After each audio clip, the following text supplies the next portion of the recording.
Hey guys, Too Legit City here. Today we're going to be talking about rare resources in the game of Oxygen Not Included. And of course, that means it's going to require you to have access to the Molecular Forge. This building is actually going to be something you get in the Research tab after you unlock Catalytics over here. That is going to be in the Gases tab on the very top level. Once you get this molecular forge unlocked, depending on what resources you've already encountered, the recipes may be longer or shorter than this. Now, of course, there's going to be a couple resources we'll be going over. Not super coolant, not viscal gel. We're going to be talking about Isoresin, Graphite, and the item that's not on the list, it's going to be Niobium. Those three resources are going to be the rare resources you need to hunt down in order to manufacture some of the endgame resources for yourself, like super coolant, viscal gel, insulation, and of course, thermium. So to get it started, we're going to be going over with the recipe that's not on the list. We're going to be going over niobium. Niobium is going to be a metal that we will be able to find. It's actually also a metal volcano variety if you guys are not familiar with the niobium solid. So of course, with this metal, this is usually going to be used to make thermium, and that's because thermium in most cases is always going to be better than niobium. Now, before we get started about the stats, you guys can look at this tree right here about what's consumed by and produced by. You might already notice that you don't need a lot of niobium, you actually need a lot of tungsten. Because with 5 kilograms, you could convert the niobium to thermium, and then convert the thermium back to niobium, thus making the 95 kilograms of tungsten effectively niobium. By doing this loop, you could actually multiply the amount of niobium you already have as long as you have a lot of tungsten. Tungsten, if you guys are not familiar with, is usually going to be processed wolframite that you might find in the ice biomes. Of course, depending on where you guys get the wolframite, might have a lot, might have a little, but having a lot of wolframite means that you're going to also have a lot of niobium, since the conversion rate works as so. But of course, you're going to want to convert this back to thermium because of the properties. Now, niobium, although it is great with a plus 500 degree overheat temperature, which is a lot more than steel, that core factor of 50%, this is a pretty good metal. However, the stats over here, it's a little bit worse than steel in and of itself, aside from the overheat temperature. Of course, because of that, this material actually gets better, as insane as that sounds. Because of that 500 degree overheat, you might look at this as a great material to use for some of the high temperature builds.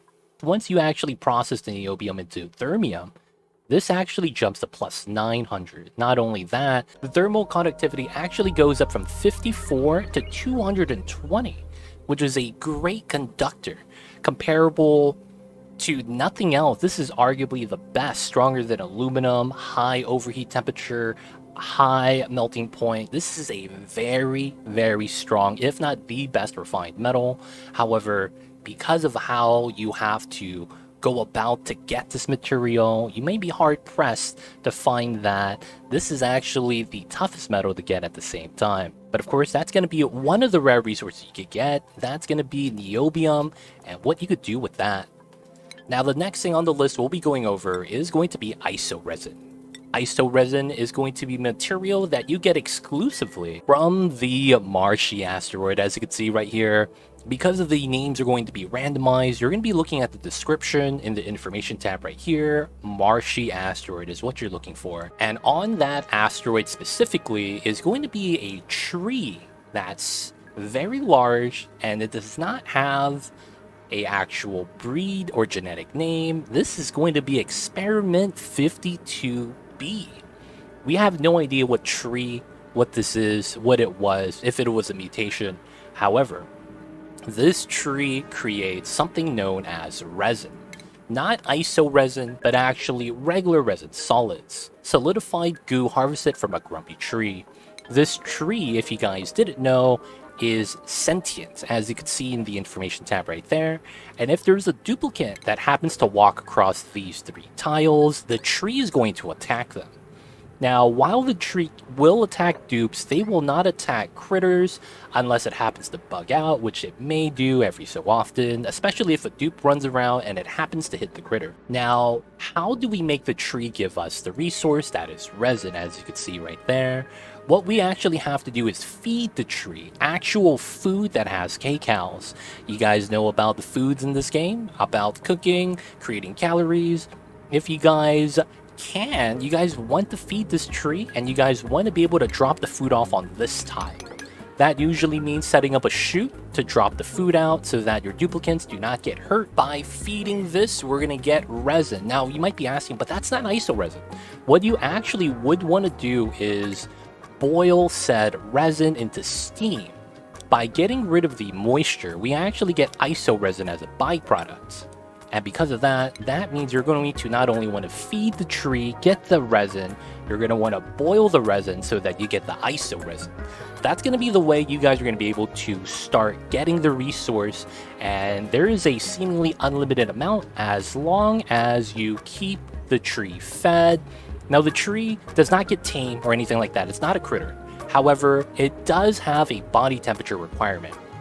If the temperature goes above 100 or below minus 100, it's going to be dead. I don't know if this was fixed or if it was a bug, but I accidentally burned the tree down. That's bad things. You don't want to do that. And the tree, after I cooled it down, did not come back alive, although I have seen instances of that happening for other players. So I do not know if I ran into a bug or if that actually is what's supposed to happen. That being said, you do want to keep the tree's temperature within this range, and while it is within that range, it will be active, slapping dupes, eating food, and making resin. Now, the next thing on the list we're going to be talking about is Fullerene. Fullerene in and of itself is a rare resource that you could get, but you could also make graphite become Fullerene by harvesting graphite, which is technically another rare resource. Because of the rarity of Fullerene, you're only able to find this resource in an asteroid field. That asteroid field is going to be the Gilded asteroid field. As you can see, there's a 10% resource for Fullerene, and that means you're going to have to build a drill cone rocket in order to harvest this. These are all solid, so all you need is a cargo bay attached to the drill cone in order to start harvesting. And this would be the asteroid field you'd be looking for if you want to skip looking for graphite. However, this is going to be the only other way, instead of grabbing graphite, to harvest Fullerene. Now back to here, we talked about graphite. How do you get graphite then? Where is this? If I don't get lucky with the Gilded asteroid field, I'm going to have to get graphite then. And yes, that is true indeed. If you don't get the roll for Gilded asteroid field, the only way is going to be through the graphite. However, graphite is always going to be found on the water or ocean asteroid. Over here, we have a small water submerged world. This is a water asteroid, and if we actually go to it, this is the asteroid field with the water, basically an ocean on the top of the map. And if you actually ladder all the way down to the bottom, you're going to find that at the ocean floor, water floor, you're going to have a lot of lime, fossil, and graphite. That graphite's going to be at the bottom, which means you guys have to navigate through the ocean, harvest it from the bottom of the map, and then you're going to get graphite so that you can make into Fullerene. Luckily for us, there's seemingly a lot of graphite down here, so you guys can just go ham, mine it all. But outside of that, this is not a replenishable resource, which means after you run out, there's not going to be a lot of more Fullerene for you to grab. However, if you do get the Gilded asteroid field, as long as you let it regenerate, you're going to have seemingly endless drill cone Fullerene access. Those are going to be your rare resources, depending on what you're going to want it for. Visco gel is going to be a liquid that stacks up vertically instead of spilling off onto the side. Insulation allows you to have one of the best materials in the game, actually perfect zero in the insulated category. Fullerene is only used for supercooling, and supercoolant is going to be the best liquid medium as the supercoolant range is very wide. It is a liquid from minus 271 to 436. Also, the best stats of any liquid with a high specific heat capacity and high thermal conductivity values. Super coolant, as the name implies, is very super. It's very strong. Not even an argument, the best liquid. But guys, that has been how to get the rare resources that you're going to need in order to manufacture some of the endgame resources off of the molecular forge.